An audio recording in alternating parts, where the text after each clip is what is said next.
who is private legal practitioner, is a member of the oral preparatory team. They captured this thing in this games in their oral preparatory team report. Counsel, good evening. Thank you for joining us here on Ghana Tonight. First off, I want to find out from you whether, when this first was published, the general sentiments of the public was that, look, this comes up to add to the many cases being prosecuted and the ones which have been mentioned already, as you capturing in your report, and not much has been heard in terms of whether there will be recoveries anytime soon or people are going to be jailed anytime soon as per the expectation of oral. Are these sentiments justified? That, look, this is just one of many cases running already. Well, I would say that I'm not that cynical, and for those who are cynical, I can understand them. Most citizens are not lawyers, okay? And most citizens want justice to be done as expeditiously as possible, right? Which they are entitled to. But unfortunately, the practicalities on the ground are a bit different. You see, our criminal justice system is not wired to be as expeditious as citizens want. So it's okay that citizens are giving this feedback that, look, they don't think this report will go that far. Yes, let them express their dissent, because the more they express their dissent that our justice system is too slow, is snail-paced, etc., then the more it gingers duty bearers to hurry up with reforms to make the criminal justice system faster. The few cases that some judges said they will sit on the cases daily, Monday to Friday, and even possibly Saturday, Sunday. What happened? You remember the Gyamfi Kwesi case when NDC was in opposition? They said they would deal with the case daily. It was like, oh, no, they just want to hurry up and then find him guilty. You see, eventually he was acquitted and discharged. Then you remember when the #1 case came, and then for that one it was not being heard daily. We used the Gyamfi Kwesi case as ground to say that if Gyamfi Kwesi is to be tried daily, why not #1? The point I'm making is that so we need to make the daily trials a norm. Daily trials must be a norm. Daily trials must be a norm in order to help speed up the cases. You see, and it will take a lot of attitudinal change even among lawyers. You see, because the cases are many, you are being pulled in every direction. So you see that, yes, the president is signed into law the new educational, the Legal Educational Act, etc. But it will take some time for us to enjoy the benefit.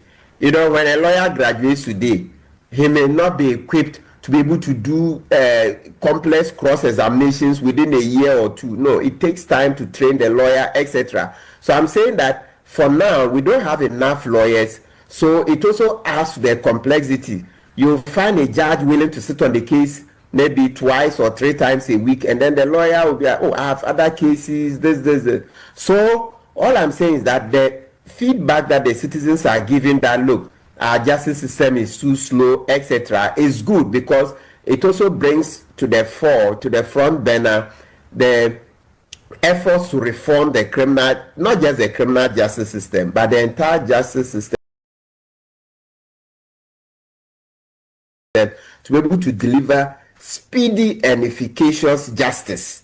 Okay, so yes, by all means, let citizens talk. But I believe strongly that the report will go very far. So this is my second answer. You know that even before this case went to court, the last time I was in the studio with, when we're doing the key points on Saturday morning, Kwaku Annan, the minister and this spokesperson for the president, mentioned that but the All African Games is one of the cases he mentioned that to be headed for court. We all know how Bediatuo's wife, Sarah Adetola, right, had a contract to do the feeding, and it was said that $50 million for food, and the way it caused a public uproar, etc. Today, we have the report moving the conversation further. The point I'm making is that so for those who have been named in the report to have overcharged us, even without a court conviction, so far, they've lost reputation. And hold on a bit on that point for me. Here's why I bring in Adam Sinano, who's the co-chair of the Citizens Movement Against Corruption. Mr. Sinano, thank you for joining us here on Ghana Tonight, because this is one issue as well that you have been following quite closely. Now, you hear Martin Kpebu talk about the fact that even though there's public sentiment about oral not moving as fast as was expected, and the expectations of the public about the outcomes of the oral cases not playing out as the public expected, he says, well, the cases are just taking their normal course in the court of law, although the processes and the wheels of justice are grinding slowly. It will get to an expected end. But then again, you could also weigh in and understand the public sentiments about this All Africa Games coming to add on to the repeated chorus of the many corruption cases or allegations of corruption regarding some incidents in the ex-Wal administration being tried in court already, is it not? Yes, a repeated chorus, but the mafia tactics appear to have expanded. It's almost as if broad daylight, people don't care, you know. The figures are staggering, but the impunity is what is shocking. I mean, the nature of the financial crimes, you know, when you receive money from a partner and you don't even lodge it in an account and you start using it. Who does that? I mean, it's just the nature of the extent to which some of the issues that have been highlighted in the report just tell you that people have become totally insensitive to the fact that they are breaching the laws of the country. Right. But Lawyer Martin Kpebu says the expectation of some of these cases that were captured in the oral report is probably because many members of the general public are not lawyers, so may not really understand how, you know, these cases are playing out in court, and that is feeding the lack of understanding of the justice system is feeding into the expectations about oral. Is it one you would agree with, or you also side with the members' general public sentiment about the expectations of the oral Operation Recover All Loot, which Martin Kpebu was on the preparatory team? Yeah, I mean, I wouldn't be surprised, but I'll be very disappointed. I mean, when you change leadership, you're expecting change to come at different levels. And so we are expecting that this government, recognizing how important this is, will apply a different strategy. You know, already I'm not too enthused or excited that the same key officers, the minister, chief director, a few others, are those being held accountable. In my mind, understanding the processes, it cannot just be those key officers. They are not the ones who trigger the process. They are not likely the ones who will validate. It's either the legal or the procurement office that will be looking at the contracts and saying that this particular procurement is in line with the contract we sign or comes under the policy, you know. And yet some of those where you have payments from accounts which are not covered by the specific contracts, etc. That can only mean that somebody else in the line didn't play their role, turn their eyes aside, you know. So it cannot be that it's just these, you know, the key officers. And when we do that, you leave in place the machinery of the others who become very adept and skilled but continue to facilitate this kind of graft. Because they are used to the fact that the political appointees are the ones who will be hauled before the courts, hauled before investigative committees. They will continue to stay there to enjoy the booty. So I think we need different strategies now, and especially with regard to the issue of enforcement. We've been very weak on sanctioning. If we're doing rapid sanctioning and put in the public domain, and you don't spend 3 years, 5 years before you hold people culpable, you will see the change. And the sanction that you talk about there, some of it is captured in this report. And Mr. Anno, stay with me. And as we see it, overpricing of vehicle branding and debranding, over 2 million Ghana cedis. The local organizing committee awarded JDK Travel and Tour a lump sum contract of 3 million 164,828 Ghana cedis for branding and debranding of games vehicles. Market benchmarking established that comparable services could cost just a little over 1.1 million, yet over 3.1 million was paid, indicating that unit price charged for SUV buses and saloon and trucks significantly exceeded the prevailing market rate. The resulting over price is over 2 million Ghana cedis. And this is a recommendation of the Auditor General. We recommend recovery of the amount from Mustafa Yusuf, the former Minister of Youth and Sports, William Kate, former Chief Director, and Dr. Kweku Annan, former Local Organizing Committee Chair. That's one of the recommendations as well on recovery. Many of the recommendations for recovery amounting to over 500 million Ghana cedis. And Kpebu, you say the mere naming of these people, the mere naming of these people in this report is enough, even if the court clears them? Kpebu?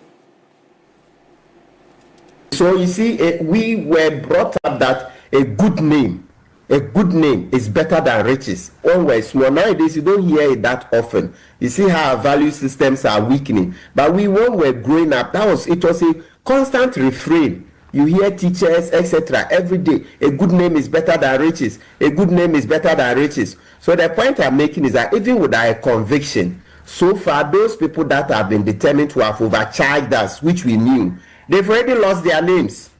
They've lost their names. So a good name is better than riches. You see that they have already lost their names. Their reputations are gone.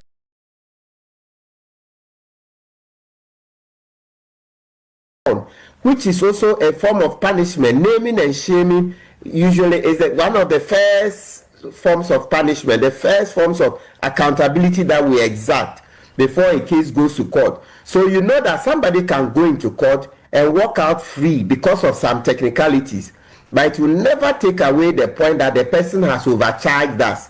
So the audit report says. So even if somebody is subsequently exonerated in court, it won't change the point that the person has taken too much money than is ordinarily acceptable to be charged by a business person. And so the person's name is gone. Their reputation is gone.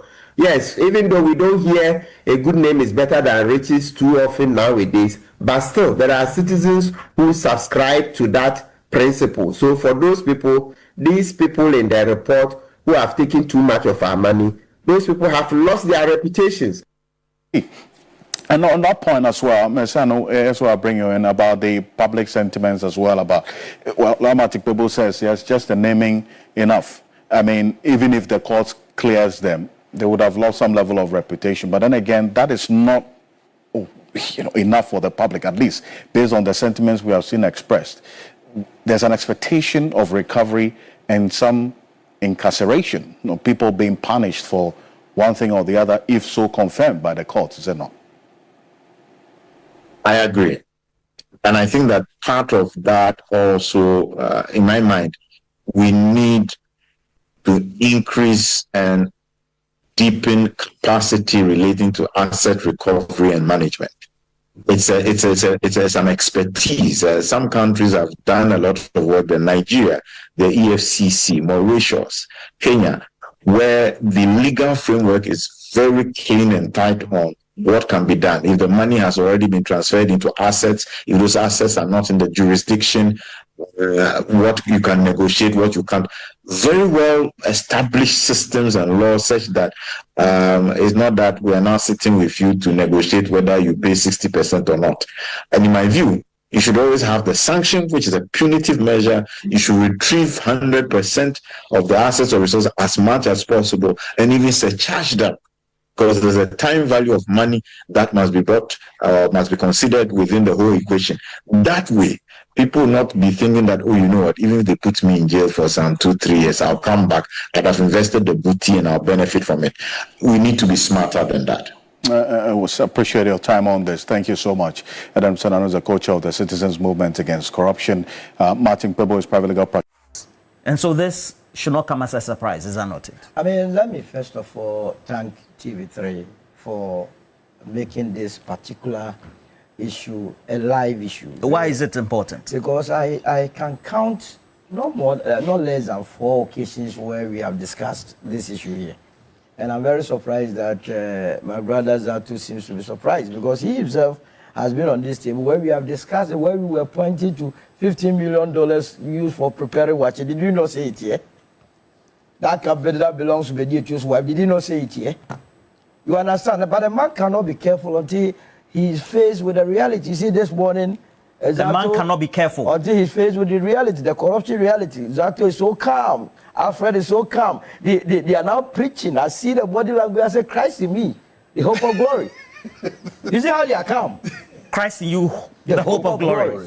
They are calm. Yeah, so calm, because they know it goes to the core of their party. We are discussing the new patriotic party. We are discussing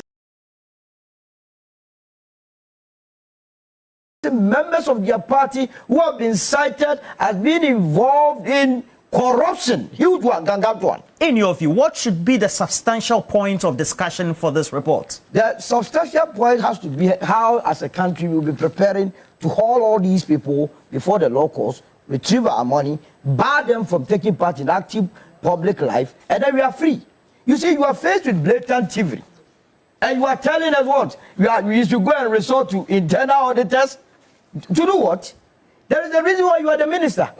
For Christ's sake, internal auditors, they don't sign checks. Well, his argument is that the minister is at the apex. He doesn't do the day-to-day. Who approved the contracts? Was it the internal auditor? For instance, the decision by the GBC not to go to the procurement authority, but rather went there after the games were done. Who took that decision? So if you went to the GBC right now, you say I should go and attack a common internal auditor, leave Professor Lassanin. When the report had suggested or had recommended that he set charge and also subject himself to, what's the name? Section 92 of Procurement Act. By the way, I think that they will also, they are liable to criminal prosecution under that act. If Procurement Act? Yes, if you were to read, this is the section that they have asked them it's to. Section 92. 92. If you of the PPA Act. Yes. That is where they say any person who contravenes any provision of this act commit an offense. Yes. When no penalty has been provided for the offense, the person then is liable on summary conviction to a fine not exceeding 1,000 penalty unit or a term of imprisonment not exceeding 5 years or to both. So people should be imprisoned. No, so this is what this is what the auditors are recommending, that the state, and remember this audit was commissioned by the president, the office of the president. And here let me give him thumbs up, only except to say that we have other 2 Gangantuan forensic auditor we have to do to conclude the deal with the NPP. Which one? I remember the banking sector. It was a total stealing, thievery. 21 billion. This business of where they have been come here, Borders report. Have you ever cited the Borders report? Snipers. I have seen snipers. You have said it's a cook thing. Yesterday I took the trouble of going to even inside the office. You know where their direction took me to? Traffic light at Jolu. The Borders report that you people have been falling on, their office address leads me to the traffic light at Jolu. So you come there, the president must go into that report and we will see worse things than this. But you see, we must not discuss this matter without going back to where we have come from. Remember on the 5th of February 2015, we were sitting out somewhere and former then candidate Akufo Addo decided to take part in the 50th anniversary commemoration of the death of J.B. Dankwa. Now on that occasion, the president admonished all his party functionaries, those that he will be governing with, that if they were seeking money or they had intention of seeking money, they must see the public service as not the place for accumulation of wealth, and that the private sector was their place that they have to go. You also said it at the swearing-in ceremony. Absolutely. Minister. What's your point? So people had a lot of confidence in this, in the then candidate Akufo Addo, that given the opportunity, he was going to protect the public purse. What are we discussing here? This is blatant dissipation of state funds. That nobody must try to, as it were, conceal things. Now you go to the food. Let's do a simple mathematics of the food matter that... Just food alone? Just the food alone. Today, that 15 million? That is crazy. And by the way, don't let anybody confuse you on this table that the game was well organized. It was never well organized. In fact, I have here my jaw online on the 10th of March 2020. therefore you can read for the headline for your viewers to hear, so that we put in perspective that it wasn't well organized. A Ghanaian badminton player. We sat in the bucket of coach's pickup. I think I remember this one. But what's the point? So you have just been told by the auditor. His comparison is that if you compare it to the latest one, the extravagance is unfortunately for him, I took part in that All Africa Games. I watched virtually all the games. I attended the games with my family because I love athletics. So when I hear somebody say that it was well organized, I'm like, hey, what are you telling us? Were you there? Nothing semblance of organization. You don't see new stadiums. New stadiums. The stadium you have been told. The stadium you have been told that even when there was rescoping variations, that they were supposed to reduce the cost of it, they rather maintain the figures. Now we need about $1 million to go and correct defects. Look, some of the room, you know about the table tennis, they had to come and play it at the Accra International Conference Center, because the facility was not ready. In fact, some of the equipment arrived after the games were over. So what are we talking about? Now you go to the food alone. This man, and I really like Leslie Addo. Leslie Addo, the badminton team, they were kicked out at the quarterfinal stage. But guess what the woman did? The one that did the what do you call it, budget for the food. He or she had assumed that there will be 4,500 people who will be in camp or will be taking part in the games for 24 days. And then fix the breakfast, no matter the breakfast, whether it was kelewele breakfast, whether it was cocoa breakfast, whether it was anything, she fixed the figure at $16.72. Now, Leslie is telling us that they were kicked out of the competition in the quarterfinal, so they were sent home. Meanwhile, Ghana was still paying for Leslie beyond the quarterfinal. Who does that? You go to land for at least 4,500. It's still 80. Whether or not we went out, a team went out in the quarterfinal or in the preliminary stage, the country was still paying this kind of figures. And that is why when they told us that... So this is a composite budget. You do budget based on numbers participating, and then you do it to the end of the tournament. But this is variables. You know, when you are dealing with a budget that has to do with variables, that people could be eliminated, you don't do a fixed budget. Who approved such a budget? For us to go and pay $15 million for food? Meanwhile, I heard the alleges from Ethiopia, Liberia telling us that they were not eating wache, they were not eating ampesi, they were not eating tuozafi. So what sort of food were they cooking there that amounted to this $18 million, $15 million? It was all chop. Nothing short of that. Don't let anybody confuse you. They say irregularities. What is irregularities and all the thing? It's fraud, pure fraud. They have stolen from us. Irregularities are fraudulent activities. That is what in auditing, when you say irregularities, it includes fraud. So nobody must confuse you. Omu discount. No. That is what the Creator say. No. Omu discount. Now you have a country like Ghana. See the way we are struggling. By the way, today, this morning, 300 Ghanaians are going to come from South Africa to this country to be integrated. The reason why most of them left the shores of this country is what has been captured beautifully in this forensic audit. When we give money to public servants, when we give money to politicians to manage it well, then they go and do all sorts of things with it. What was the business of the LOC paying Akufo Addo from the All Africa Games? The budget? The budget. Akufo Addo, who is a Black Stars coach, was paid from this budget. For what reason? And Chris Wooten. Yeah. For what reason? And we are discussing it, and it's a Ministry of Sports budget. Ministry, this is the LOC. Remember, the tournament was to take place in 2023. Have you asked yourself why the tournament took place in 2024? Because Ghana has said that we didn't have money. So you have to go and beg the African Union to extend the time for us to organize ourselves properly. Now, as part of the reason why Ghana decided to host that games, they told the entire country that after the games, the facilities that will be put in place will be turned into a sports university, so that we will have a separate sports university. Go back to Botema and see what the rubbish that they did there. Whether it's something that you can say should cost you $145 million. You are saying even that one should be looked into? Hey, it has to. New stadiums? Look, good facilities. It shouldn't get anywhere closer to $70 million. That rubbish they have done there, you call it a stadium? Totally rubbish. No, so you can. Oh, where do you go? Based on what expertise do you? My goodness, I mean, can you tell some levels of intelligence? That have you been there before? Go there today. Well, if you value it, we can even get $20 million from it. But somebody has taken that money from that. Now, in this audit, what they failed to do was to tell us who that PGS company, you know, GBC awarded a contract of €2 million to a supposed company called PGS. You remember that? I am disappointed that the audit did not go deep to find out who that PGS company is. Non-existing company. At that time, remember on this platform, we queried who were the PGS company. We never saw them because at the end of the day, contrary to the fact that PGS had signed contract with GBC and we were expecting the expertise, GBC rather used their own staffs to carry out all the activities. So whom were you paying? Whom were we paying? You have signed a contract with PGS at €2 million, yet at the end of the day, that contract was done by GBC staff. You understand? And who does that? Then we have people sitting down there and still going about their duty and still say they are public servants. No way, we cannot allow that to happen.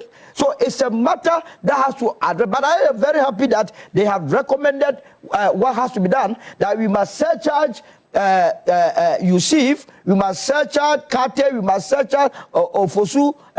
So that's where the concern is, for example, from Dr. Zato. As a policy person, he says that, well, you cannot say those individuals, the figureheads, the arrowheads, should take full responsibility when they have individuals who took up responsibilities in providing the services. So we, as a country, we are going for the money from the minister, the director, and the LOC boss, and the GBC boss.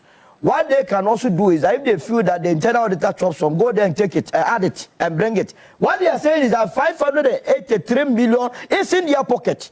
And that we must take it. 580 for your information, 400 of it can build a new bank. Last time we were told by Group Indium that at the time their bank was collapsed, they had about 4,500 workers. That was even the savings alone. What it means is that 400 million out of that could open the bank, and we engage 6,000 of the youth who are in the house, and then the 100 million could open a savings alone, and another 4,500. This is what we are dealing with.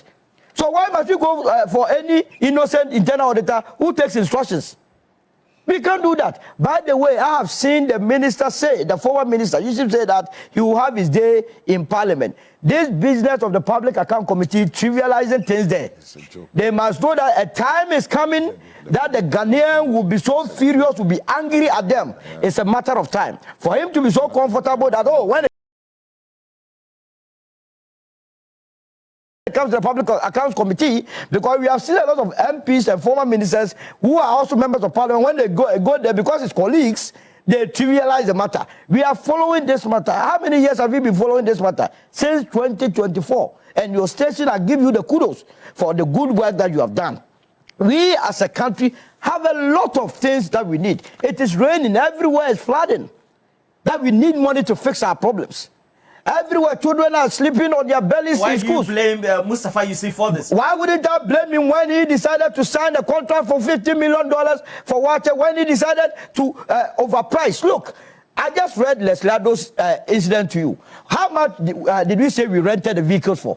Was it not, we signed a contract of 45 million Ghana cedis in all for vehicles, yet the badminton team could not get any of the vehicles to go to the bottom man, but rather sit at the back of a pickup, hence their elimination at the quarterfinal. And you have to present this budget and we pay. So only at the beginning? No, all of it, nothing serious was really happy. Where has the athletes? Where has the athletes? So where did the money pass? So you see, what I'm saying is that we must, as a country, be serious with some of these things. Any least opportunity, when there is a problem, people make this country out of that. And I believe that is not the right way to go. That when we were in difficulty, and for which reason the games were postponed from 2023 to 2024, people took advantage of it. And not what? It was an election year. You see, some of these inflations, you would think it's an isolation. Remember, it's an election year that people need money to go and do all sort of things. And that is why you saw some of these huge figures. Two things that happened under the erstwhile administration. In 2023, remember the national service issue huge sums of money. What was happening there? It was internal elections. People needed money to prosecute it. Now we come to 2024, the 13th African Games. It took place in 2023. The All Africa Games. Then it was in April 2024. No, yeah, it took place in 2024, and in 2024, the party then needed money. And some of these things. And when it happens like that, you think we should allow it to go scot-free. We can't do that. We must cause them to pay us our money. That is all that we need. We don't need anything else. But if he says that he's waiting for us at Park, we will watch Park and see whether or not Park will live up to expectation. Mr. Jimeka, at the end of the day, the concerns that are being expressed, especially by some sections on social media, is that the government of the NDC, you make all the noise, you call people bad names, you soil their reputation, yet you're not able to get convictions when you're prosecuting. And so why all this? You know that we don't, the president promised that we'll do due process. And I can state on authority that the current Attorney General is the best under the... Thanks for watching. Like and share the video. You can also drop your comment. Please don't forget to subscribe. Click on the bell to turn on the notification.